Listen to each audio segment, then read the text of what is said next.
BBB 23, edição exalta participantes ao som de Elza Soares.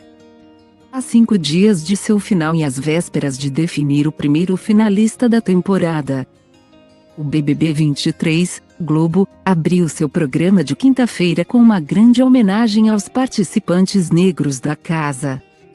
Ao som de A Cigarra, de Elza Soares, a edição iniciou reprisando o momento em que Fred Nicásio convocou os participantes negros da casa para tirarem uma foto no estilo paleta de cores.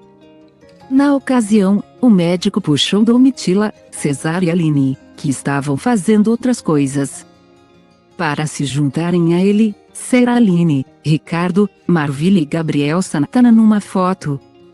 Nicásio tentou fazer um degradê dos tons de pele dos brothers e, juntos, eles posaram para uma foto.